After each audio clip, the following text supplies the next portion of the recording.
আমরা অপবয়স থেকেই চালিত থাকি আলহামদুলিল্লাহ অত্যন্ত উদ্যমের সাথে সামাজিক কাজে বিভিন্নভাবে আমাদের সাথে জড়িত বিভিন্ন অ্যাসোসিয়েশন জড়িত। দোয়া করে আল্লাহ যেন তাকে আরও তৌফিক দেয় ভালো সামাজিক কাজে অংশগ্রহণ করার জন্য। এখন আমাদের মধ্যে বক্তব্য রাখবেন আমাদের এসো বাংলা শিশু বিদ্যালয়ের সভাপতি জাবেদুল্লাহ ভাই। জাবেদুল্লাহ ভাইকে অনুরোধ করছি মঞ্চে আসবেন। আসসালামু আলাইকুম। আজকে বৃহত্তর নোয়াখালী জেলা অ্যাসোসিয়েশন কর্তৃক আয়োজিত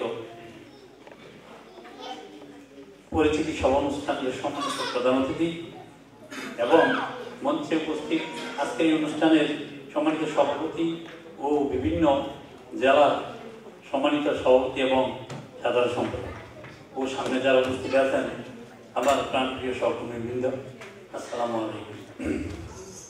আসলে আজকে বৃহত্তর নোয়াখালী অ্যাসোসিয়েশন জেলা অ্যাসোসিয়েশন কর্তৃক আয়োজিত পরিচালনা পরিষদের সম্মানিত সভাপতি এবং যারা সাধারণ সম্পাদক সহ পরিচালনা পরিষদের অন্যান্য সদস্যদেরকে আমি আমার পক্ষ থেকে জানাই আন্তরিক অভিনন্দন।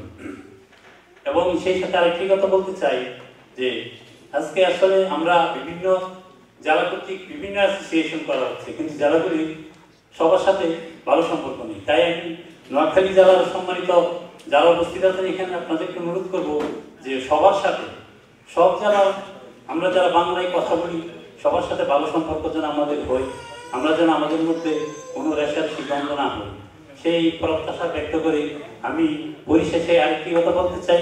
সেটি হচ্ছে নোয়াখালীর যারা অভিভাবক এবং অভিভাবক বৃন্দ আছেন আপনারা জানেন যে আমরা এখানে তৃতীয় প্রজন্মের অবস্থান।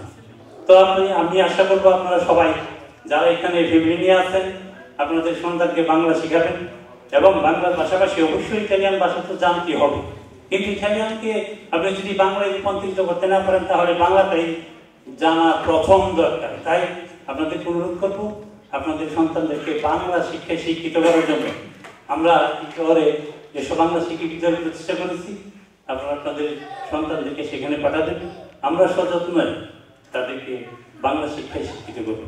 পরিশেষে সবাইকে ধন্যবাদ জানিয়ে আমি আজকের এই বক্তৃতা শেষ করলাম। ধন্যবাদ সবাইকে।